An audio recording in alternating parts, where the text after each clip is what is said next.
వాడి శారీరకంగా ఏం చేయలేడు, ఆత్మీయంగా ప్రార్థన కూడా చేయలేడు. శారీరకంగా బంధిస్తే వాడు ఆత్మతో దేవుడికి ప్రార్థన చేయొచ్చా లేదా? చేయొచ్చు. ఆత్మలో ప్రార్థన చేయొచ్చు, ఆత్మలో దేవునితో మొర పెట్టచ్చు. కానీ ఆత్మకు బంధిస్తే వాడు శారీరకంగా ఏం చేయలేడు, ఆత్మతో ప్రార్థన దేవుడికి మొర కూడా పెట్టలేడు. సో ఈ బంధకాలు ఉన్నప్పుడు ఆ వ్యక్తి ఎంత నలిగిపోతాడో ఆ వ్యక్తికే తెలుసు.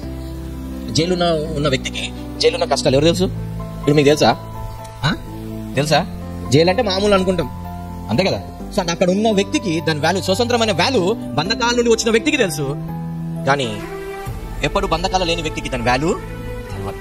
అది మనీ విషయమే కానీ ఏ విషయమైనా తీసుకోండి మీరు, బంధకాల నుండి వచ్చిన వ్యక్తికి దాని ఫ్రీడమ్ ఒక వాల్యూ తెలుస్తుంది. కానీ బంధకాలు లేని వ్యక్తికి ఎప్పుడు దాని వాల్యూ తెలియదు.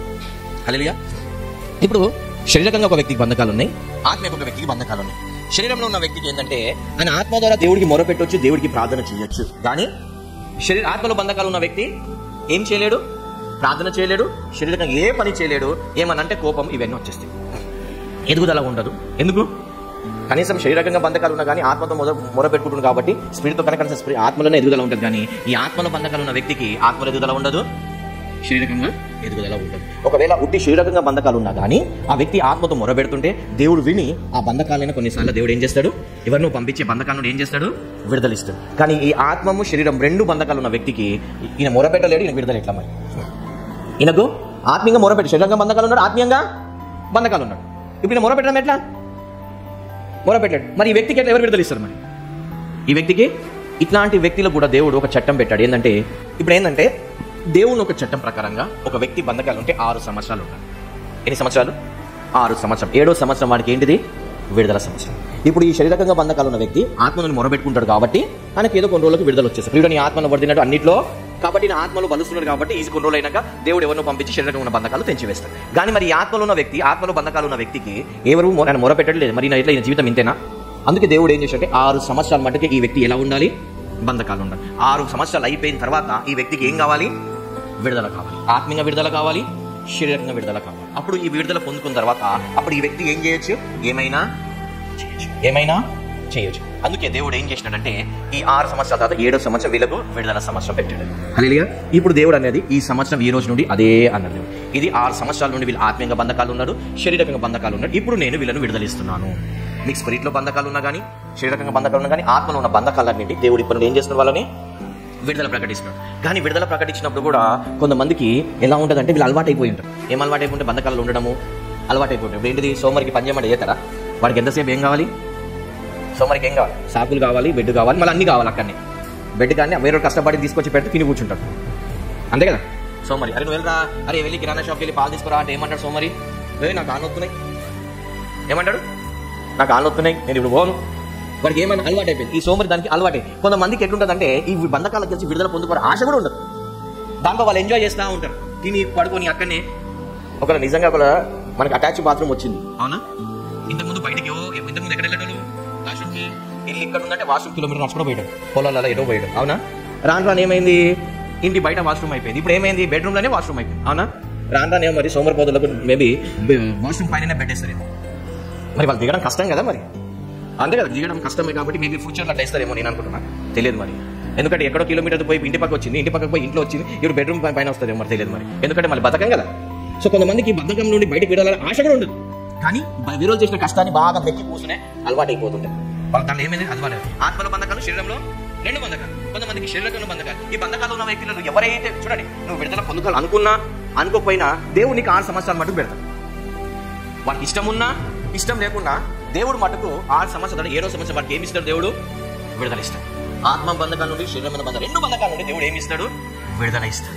ఒక వ్యక్తిని పంపించి దేవుడు ఏ విధంగానైనా ఆ వ్యక్తికి ఏమి ఇస్తాడు? విడుదల ఇస్తాడు. వీళ్ళకి బంధకాల్లో ఉన్న సమయం అయిపోయినాక దేవుడు ఏం చేసినాడు? రాజుకు చెప్తాడు విడుదల ఇమ్మని చెప్తే రాజు ఏం చేస్తాడు? విడుదల ఇచ్చినట్టు ఇచ్చి మళ్ళీ బంధకాలకి తీసుకొస్తాడు. తీసుకొచ్చినప్పుడు దేవుడు ఏం చేస్తాడు? మళ్ళీ చూసి, బాబు రాజు ఒకవేళ మీకు బంధకాల నుండి విడుదల ఇవ్వాలి కాబట్టి ఒకరికొకరు మీరే విడుదల ఇచ్చుకోమంటే అది కూడా బద్ధకమే. కొంతమంది ఇచ్చుకున్నారు, కొంతమంది ఇచ్చుకోలేదు. కొంతమందికి ఏంటంటే ఈ బంధకాల నుండి విడుదల పొందుకోవడం ఇష్టం ఉండదు. నేను కూడా ఒకసారి ఒక హైదరాబాద్ ఒక ఆమెకు దయ్యం పడితే వెళ్ళగొడుతుంటే ఆమె ఏమంటుందంటే దానికి ఇష్టం లేదు, దానికి ఇష్టం లేదు, నువ్వు ఎందుకు వెళ్ళగొడుతున్నావు అంటుంది. అంటే వాళ్ళకి ఇష్టం లేకుండా దేవుడు ఏమి చేయలేదు. కానీ దేవుడు ఏంటంటే బంధకాల నుండి నీకు విడుదల ఇస్తున్నాడు ఈరోజు. ఏంటిది? నీకు ఆత్మకున్న, ఎందుకంటే దాని టైం అనేది అయిపోయింది. ఇప్పుడు ఏంటిది? జైల్లో 7 సంవత్సరాలు జైలు అంటారు. అవునా? ఒక వ్యక్తికి 6 ఏళ్ళు 7 ఏళ్ళు జైలు అంటాడు. వాడికి జైలులో ఏమైంది? అలవాటు అయిపోయింది. ఏంటిది? తినాలి, కూర్చోవాలి, అంతా అలవాటు అయిపోయింది. అయిపోయిన తర్వాత టైం అయిపోయిన తర్వాత మనకి బయటికి పోరా అంటే ఇప్పుడు బయటికి పోవాలన్నా, పని చేయాలన్నా, కష్టపడాలన్నా, భార్యను పోషించాలన్నా, పిల్లలు పోషించాలన్నా, అజ్జి కట్టాలన్నా, ఇది కట్టాలన్నా అనేసి కొంతమంది నుంచి నేను పోను అని కూర్చుంటే జైలు ఊరుకుంటాడా? ఏమంటాడు? బాబు 6-7 నెలలు ఉన్నది చాలు అంటాడు. నీకు ఇష్టం ఉన్నా లేకపోతే నువ్వు ఏం చేయాలి? జైల్లోకించి బయటికి రావాల్సిందే. ఎందుకు? నువ్వు జైల్లో నియమించిన సమయం ఏమైంది? అయిపోయింది. సో ఇప్పుడు కూడా చాలా అందరు మన సంఘం అందరికీ దేవుడు చెప్పేది ఏంటంటే వాళ్ళకున్న బంధకాల్లో ఉన్న సమయము సమాప్తం. ఏమైంది? నువ్వు ఆత్మీయంగా బంధకాలు ఉన్నా, శారీరకంగా బంధకాలు ఉన్నా, ఆత్మ శరీరం 2 బంధకాలు ఉన్నా, అది అపవాది చేత కానీ, చేతబడి చేత కానీ, నువ్వు కట్టుకున్న బంధకాలు కానీ, ఏదైనా కానీ ఆ బంధకాల్లో ఉండాల్సిన టైం ఏమైంది? అయిపోయింది. సో ఇప్పుడు దేవుడు నీకు ఏమి ఇస్తున్నాడు? ఒకవేళ నీకు ఇష్టం లేకుండా కూడా లాగి బయటపడతారు. నీకు ఇష్టం లేకుండా కానీ ఏం చేస్తారు?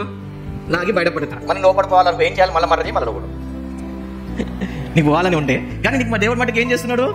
నీకు విడుదల ఇస్తున్నాడు. ఆలకించుము. ఈ దినమున నేను నీ చేతిలో సంఖ్యలను తీసి. ఏంటిది? నీకు శరీరానికి నేనేమన్నా శరీరానికి సంఖ్య లేక చేతిలో కాళ్ళకు ఉంటాయి. ఇప్పుడు ఏం చేస్తున్నాడు దేవుడు? నీకు ఫిజికల్ గా డెలివరెన్స్ ఇస్తున్నాడు.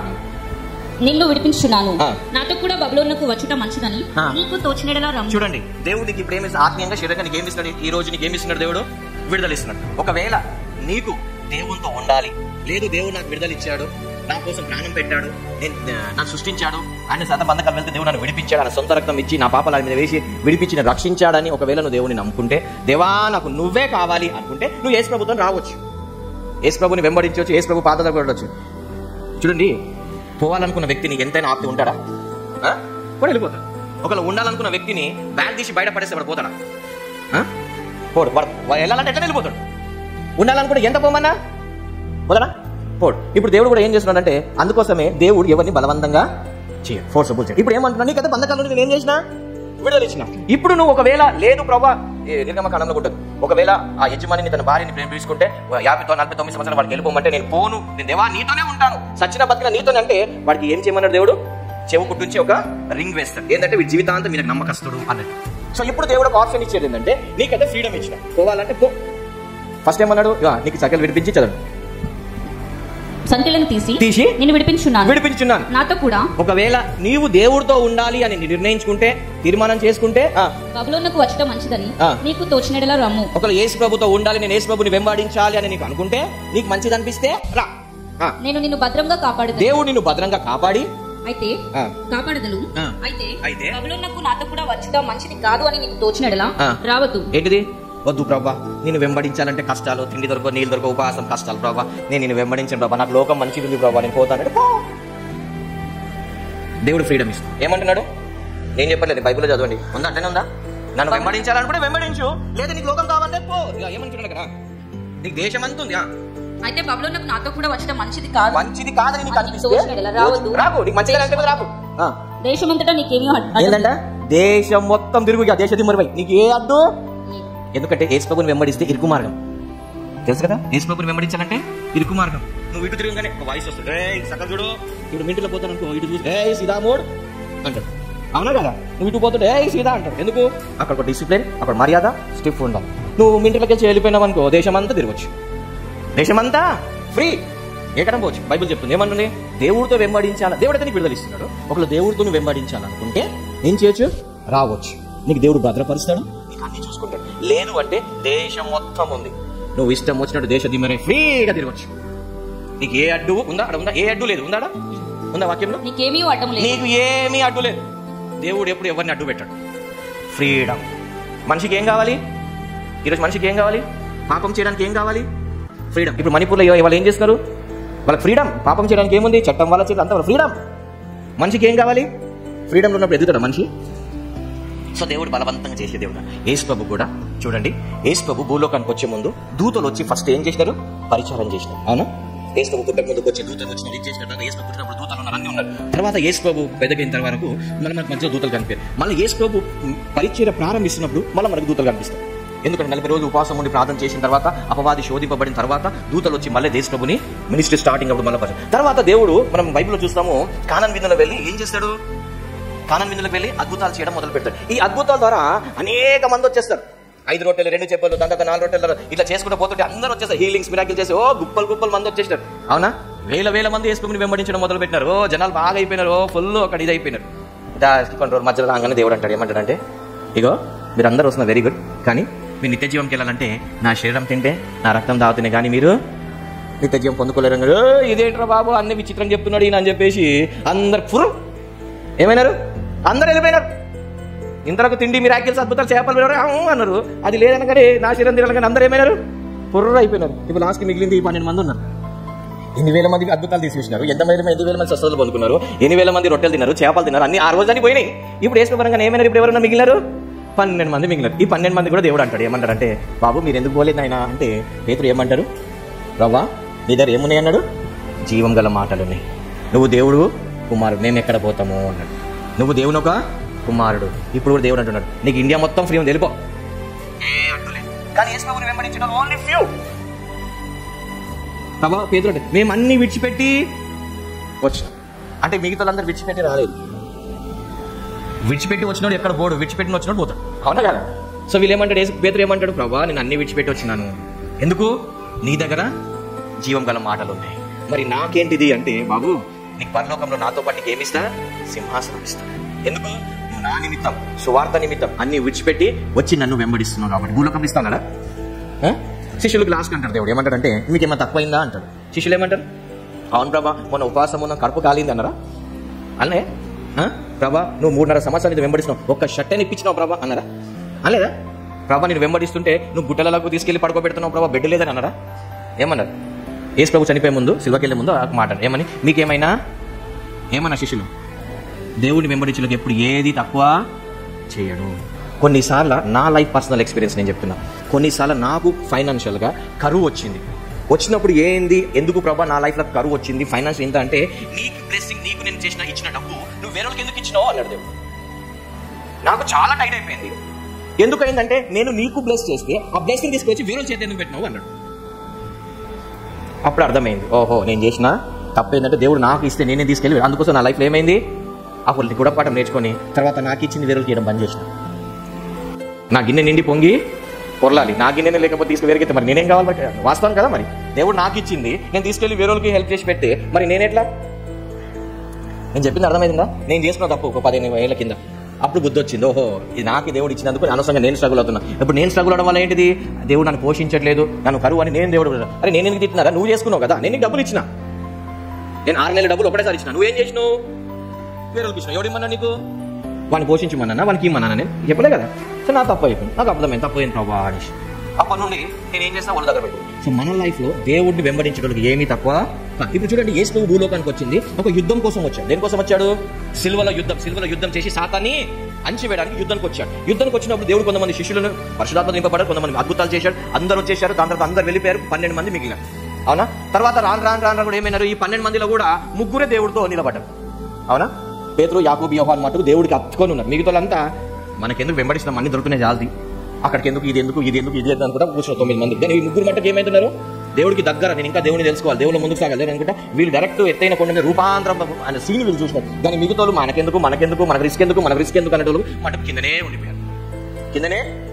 వీళ్ళు కింద ఉండిపోయి దయ్యం వెళ్ళకూడదు, దయ్యం పోకలేదు, వాళ్ళ పైన దేవుడు వచ్చి దయ్యం వెళ్ళకుంటున్నాడు, అవునా? సో ఇప్పుడు ఇలా దేవుడు ముందుకు సాగిన కొలది చూడండి, యుద్ధానికి యేసు ప్రభు దగ్గరైన కొలది ఒకళ్ళంతా కట్ అయిపోతున్నారు.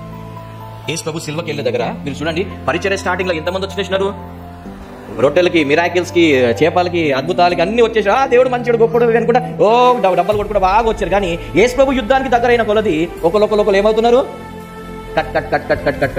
లాస్ట్ గెస్తమనికి 11 మంది వచ్చారు. లాస్ట్ గెస్తమనికి ఎంతమంది వచ్చారు, 11 మంది వచ్చారు. ఇప్పుడు నాకు అక్కడ నుండి యుద్ధానికి వెళ్తున్నాడు. ఇక దాని తర్వాత యుద్ధానికి వెళ్తున్నాడు కాబట్టి దేవుడు ఏం చేసి 3 తీసుకొచ్చారు. 3 కూడా ఏమైనారు, సోలిపోయినారు. దాని తర్వాత యుద్ధానికి వెళ్తున్నప్పుడు యేసు ప్రభు ఒంటరిగా వెళ్ళాడు. యేసు ప్రభు ఒంటరిగా వెళ్ళి ఒంటరిగా యుద్ధం చేసి ఒంటరిగా గెలవంగానే మళ్ళీ ఎవరు వచ్చేసారు, పరలోకం నుండి ఎవరు వచ్చారు, మళ్ళీ ఏంజెల్స్ వచ్చారు. ఎవరు వచ్చారు, దూతలు వచ్చారు. హల్లెలూయా. ఇప్పుడు మన జీవితంలో కూడా ఫైనల్ బ్యాటిల్కి మనం దగ్గర అవుతున్నాం. దేనికి, చివరి యుద్ధానికి మనం కూడా ఏమవుతున్నాం, దగ్గర అవుతున్నాం. ఇప్పుడు సాధారణంగా చెప్తే ప్రతి ఒక్కరు మరణానికి దగ్గర అవుతున్నారు, దూరం అవుతున్నారు. దగ్గర అవుతున్నాం కదా. మన లైఫ్ లో కూడా దేవుని ఒక రాకడకు దగ్గర అవుతున్నాం. మనం ఎంత దగ్గరలో ఉన్నామంటే చాలా దగ్గర. ఇప్పుడు ఈ దగ్గరలో ఉన్నప్పుడు ఏమవుతుంది, చాలా మంది ఏమైతే యేసు ప్రభువుని విడిచిపెట్టి వెళ్ళిపోతా ఉంటుంది లోకం వైపు. పౌలు అంటాడు, ఆయన లోకం వైపు చూసి వెళ్ళిపోయాడు డిమాస్ అని చెప్పేసి. సో ఇప్పుడు ఏంటి, లోకమంతా, ఎందుకంటే లోకమంతా ఏం కావాలి, ఇప్పుడు ఈ రోజు లోకం ఏం కావాలి, లగ్జరీ లైఫ్ కావాలి. ఏం కావాలి, లగ్జరీస్, గోల్డ్, డబ్బు, బిల్డింగ్లు, మంచి మంచి కార్లు, ఇలా అంతా ఏం కావాలి వీళ్ళకు? లగ్జరీ లైఫ్ కావాలి. ఇప్పుడు చాలా మంది ఈ లగ్జరీ చూసి ఏమవుతారు? ఇప్పుడు దేవుడి నుండి తొలగిపోతా ఉంటారు. ఇప్పుడు యేసు ప్రభుకి ఏమో దగ్గర అయ్యేది. సో ఇప్పుడు మన లైఫ్ లో కూడా దేవుడికి దగ్గర అయిన కొలది ఇవన్నీ దూరం. చాలా మంది ఏమవుతుంటారు? ఇప్పుడు ప్రేమ చచ్చుకొచ్చేటోళ్ళు మానేస్తూ ఉంటారు. చచ్చుకొచ్చేటోళ్ళు మానేస్తూ ఉంటారు, డ్రై అయిపోతా ఉంటారు. ఎందుకంటే యుద్ధానికి వెళ్ళి మన లైఫ్ లో కూడా అందుకోసమే బైబిల్ అంతం వరకు సహించిన వాడే రక్షింపబడు. ఉందా ప్రకటన గ్రంథంలో? అంతం వరకు సహించిన వాడే రక్షింపబడు, మధ్యలో వెళ్ళిపోయిన వాడు అంతే. హల్లెలూయా. యోహాన్ చూడండి, సిలువ దగ్గర ఉన్నాడు. ఎక్కడున్నాడు? అందరు విడిచిపెట్టిపోయారు, కానీ యోహాన్ ఎక్కడున్నాడు? సిలువ దగ్గర. కష్టాలలో కూడా ఏమున్నాడు ఆయన? దగ్గరుడు. ఎవరు? ఇంకా మరియమ్మ ఉంది.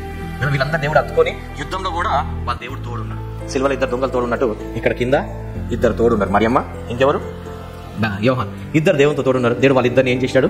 బ్లెస్ చేసినాడు. హల్లెలూయా. సో ఇప్పుడు కూడా మనకు చివరి దినాలలో ఉన్నాం, దేవుని ఒక రాకడ సమీపంలో ఉన్నాం. కాబట్టి ఇప్పుడు మనం యేసుని వెంబడించాలనుకుంటే నువ్వు వెంబడించచ్చు. ఇంకొక మాట చెప్పాను, దేవుడు ఇప్పుడు ఏ పనిలో ఉన్నాడు తెలుసా? పనికిరాని తీగలని కట్ చేయడంలో ఉన్నాడు. ఏమున్నాడు? పనికిరాని ఒక చెట్టుకు ఫలాలు రావాలంటే ఫలాలు రావట్లేదు, చెట్టు ఎదగట్లేదు. ఇప్పుడు ఏం చేస్తాడు? తోటమాలు ఏం చేస్తాడు? పనికిరాని కొమ్మలు ఏం చేస్తాడు? నరికేస్తాడు. కింద అన్ని పనికిరాని నరికేస్తే చెట్టు ఏమవుతుంది? ఎదిగి ఫలాలు ఇస్తాడు. సో ఇప్పుడు కూడా దేవుడు, అది బైబిల్లోనే ఉంది, ఫలం ఇయని చెట్టుని దేవుడు కొట్టివేసి అగ్నిలో వేయబడి. ఇప్పుడు దేవుడు ఏంటంటే పనికిరా అంటే ఫలాలు ఇయని చెట్టుని దేవుడు అవన్నీ నరకంలో ఉన్నాడు, చెప్పున్నాడు. కానీ చెట్టుకు నొప్పి అవుతుంది, కానీ తర్వాత బాగా ఫలాలు ఇస్తుంది. హల్లెలూయా, హల్లెలూయా. ఇప్పుడు దేవుడు ఏం చేస్తాడు? ఈ ప్రతి బంధకాలను ఏం చేస్తున్నాడు? దేవుడు తెంచివేది. ఇప్పుడు చూడండి, యేసు ప్రభు సిలువకి వెళ్ళే ముందు బరబ్బా కూడా ఏం చేశాడు దేవుడు? వాడు అసలు వానికి విడుదల వచ్చేదా? రాదు. యేసు ప్రభు వలన వాడికి ఏమొచ్చింది? వాడికి ఇష్టం ఉన్నా ఇష్టం లేకున్నా వాడికి ఏమొచ్చింది? విడుదల వచ్చింది. ఈ రోజు కూడా నీకు ఇష్టం ఉన్నా లేకున్నా దేవుడు మటుకు నీకు ఆత్మ జీవం శరీరానికి ఏమి ఇస్తున్నాడు? విడుదల ఇస్తాడు. హల్లెలూయా. విడుదల ఇచ్చి దేవునికి అడిగేది ఏంటంటే, నువ్వు దేవుని వెంబడిస్తావా? వెంబడించు, లేదా లోకం మొత్తం ఆలకించుడి. ఈ దినం అంటే ఈ దినం అంటే రేపా నిన్న? ఈ రోజు మన సంఘం అందరికి దేవుడు ఏం చేస్తున్నాడు? నేను నీ చేతిలో సంఖ్యలను తీసి, అంటే నీకు ఒకవేళ బీడీ అలవాటు ఉందనుకో, రిమోట్ టీవీ అలవాటు ఉందనుకో, కొంతమందికి తంబాకు అలవాటు ఉందనుకో, కొంతమందికి బాటిల్ పట్టుకునే ఇవన్నీ నుండి విడుదలిస్తున్నాడు. అది ఏమన్నా కానీ నీకైతే విడుదలిస్తాడు. దాని తర్వాత మళ్ళీ నువ్వు రవ్వ బయటికి వెళ్ళాక ఎవరు చూడట్లేదు అని ఇష్టం. అది అంటే నువ్వు యేసు ప్రభువుని వెంబడించట్లేదు, దాని అర్థం. నీకు దేవుడు ఫ్రీడమ్ ఇచ్చినాడు, ఆ బంధకాలు నీకు ఏమి ఇచ్చినాడు? విడుదల ఇచ్చినాడు. ఒక నువ్వు యేసు ప్రభువుని వెంబడిస్తే దానికి మళ్ళీ ఎడిపోతావు, యేసు ప్రభు వెంబడిస్తావు. యేసు ప్రభు వెంబడించడానికి మళ్ళీ ఇది రాదు అలవాటు. లేదు ప్రభా, నేను వెంబడించడం కష్టం, నేను బాటిల్ విడిచిపెట్టి ఉండలేను, నేను సినిమాలు చూడకుండా ఉండలేను, నేను గుట్కలు తినకుండా ఉండలేను, సిగరెట్ తాగకుండా ఉండలేను అని అనుకున్నామంటే దేశం మొత్తం ఉంది, అడ్డు లేదు. నువ్వు హాయిగా వెళ్ళిపోవచ్చు. కానీ యేసు ప్రభువుని వెంబడించాలన్నమాట. ఇవన్నీ ఏం కావాలి నీకు? దేవునికి స్పిరిచువల్ గా, ఫిజికల్ గా నీకు డెలివరెన్స్ ఇస్తున్నాడు. ఇప్పుడు నన్ను వెంబడించాలనుకుంటే చూడండి, అక్కడ తీసేసి ఏంటి ప్రభా, ఇగో నేను నా చేతులు బంధకాలు ఉన్నాయి, అదంతా అదే వచ్చి బాటిల్ నోట్లో పడుతుంది, అదంతా అదే వచ్చి గుట్క నోట్లో పడుతుంది, అదంతా వచ్చి సిగరెట్ నోట్లో పడుతుంది, అదంతా వచ్చి నా చేతులు రిమోట్ పోయి సినిమాలు రాత్రి 1, 2, 3 పొద్దుల వరకు సినిమాలు చూసుకుంటూ కూర్చున్నా. నీకు ఒకటి, నువ్వు ఒక వ్యక్తిని పట్టి చర్చ పరలోకానికి వెళ్ళావు, నువ్వు నీ భర్తని పట్టి నువ్వు పరలోకానికి వెళ్ళావు, నువ్వు నీ భార్యని పట్టి పరలోకానికి వెళ్ళావు, నువ్వు నీ పాస్టర్ని పట్టి పరలోకానికి వెళ్ళావు, నువ్వు చర్చ్ని పట్టి పరలోకానికి వెళ్ళావు. కానీ నువ్వు పరలోకానికి వెళ్ళాలంటే యేసు ప్రభుతో నీకున్న సంబంధం బట్టి. నా భర్త మంచోడు కాదు అనుకంటే, నీ భర్త మంచోడు కాకపోతే నువ్వు మంచిదాని కదా, చాలా దూతావు కదా, నువ్వు పరలోకి దిగొచ్చిన మహా గాబ్రియల్ దూత కదా. మరి నువ్వు గాబ్రియల్ దూత పని ఏంటి? దేవునితో కనెక్ట్ అవ్వడం కదా. నీ భర్త తాగుబోతు కదా, మనం విడిచిపెట్టు, నువ్వు దేవునితో నీ పవిత్ర నువ్వు కాపాడుకో, నువ్వు దేవునితో ఉండు. అంతే తప్పించి ఒకటి కోసం నీ జీవితాన్ని నాశనం చేసుకో. హల్లెలూయా. ఈ రోజు దేవునికి ఏమి ఇస్తున్నాడు? విడుదల ఇస్తున్నాడు. ఈరోజు దేవునికి ఏమి ఇస్తున్నాడు? విడుదల ఇస్తున్నాడు. విడుదల ఇచ్చినప్పుడు ఇప్పుడు రెండు ఆప్షన్. ఒకటి, యేసు ప్రభువుని వెంబడిస్తావా?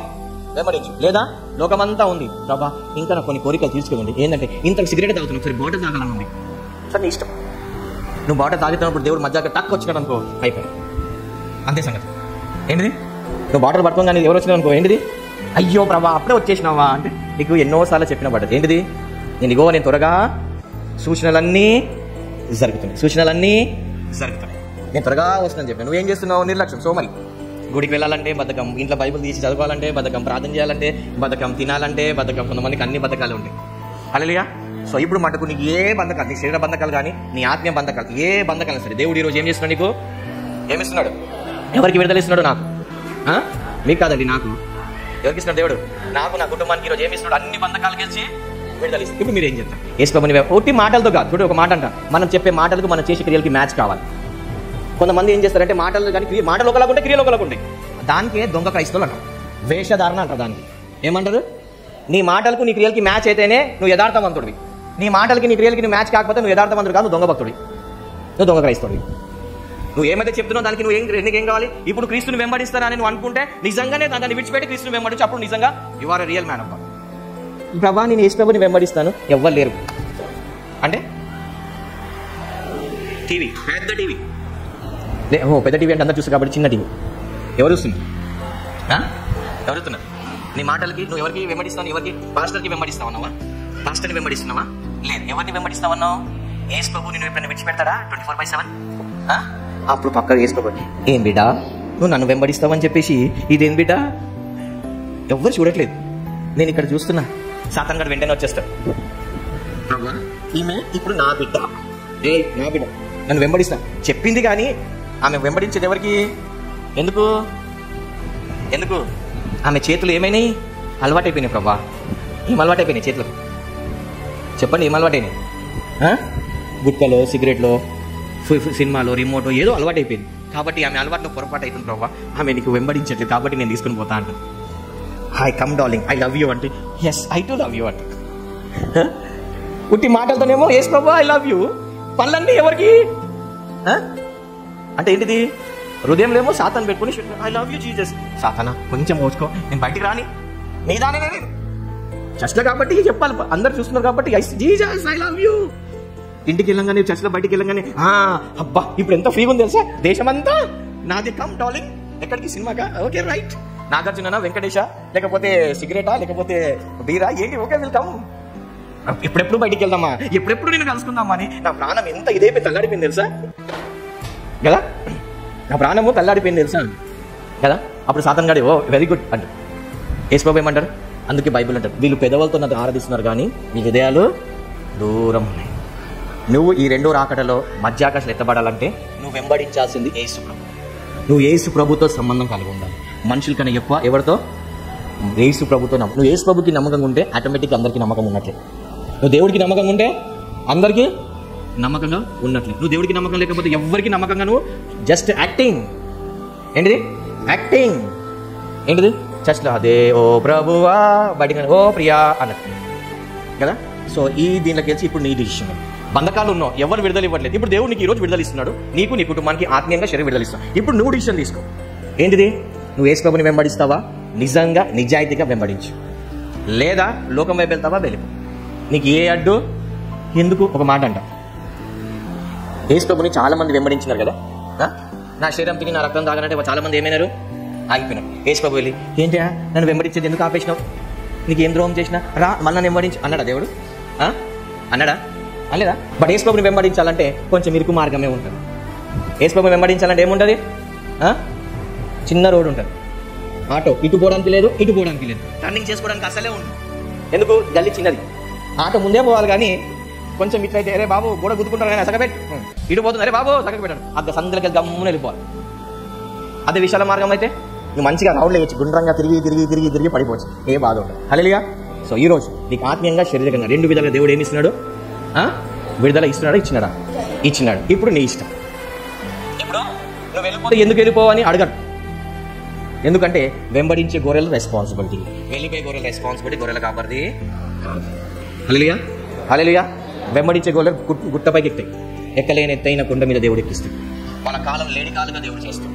యేసు ప్రభు ఏ విధంగా అయితే గొల్గొతా కొండ మీద వెక్కినాడు, స్లిప్ కాకుండా దేవుడు ఏ విధంగా వెక్కినాడో మనల్ని కూడా దేవుడు ఏం చేస్తాడు? ఎక్కలేని ఎత్తైన కొండ. యేసు ప్రభు కూడా ఎక్కలేని ఎత్తైన కొండ మీద శిలువ మీద ఎలా వెళ్ళాడో ఆయన వెంబడించే వాళ్ళని కూడా దేవుడు ఎక్కలేని ఎత్తైన కొండ మీదకి ఎక్కిస్తాడు. ఆ రోజు దేవుడు యుద్ధానికి వెళ్ళే ముందు ఒంటరికి వెళ్ళాడు, కానీ నేడు దినం మనం ఒంటరికి వెళ్ళాల్సిన అవసరం లేదు. ఎందుకంటే గెస్మన్ తోటలో దేవుడు అంటాడు, నేను ప్రార్థన చేస్తే ఏంజెల్స్ వస్తారు నాకు అన్నాడా? సో ఇప్పుడు దేవుడు అంటాడు, మీరు నన్ను వెంబడిస్తే నేను నాకు అప్పుడు అవసరం రాలి, కానీ ఇప్పుడు నిజంగా నన్ను వెంబడిస్తే నేను నీకు ఏంజెల్స్ పంపిస్తాను. యుద్ధం చేసి ఏంజెల్స్ పంపించి నీ జీవితంలో ఆ దురాత్మను నాశనం చేయడానికి. ఎవరికి? వాళ్ళ మాటలు, క్రియలు గాడ్ని వెంబడించే క్యారెక్టర్ ఉన్న వాళ్ళకి. హల్లెలూయా, హల్లెలూయా. అందు తప్పించి నీ మాటలకి నీ చేష్టలకి మ్యాచ్ కాకపోతే నిన్ను నువ్వే మోసపరచుకుంటున్నావు. నువ్వు దేవుడిని కాదు, నీకు నువ్వే మోసపరచుకుంటున్నావు. హల్లెలూయా.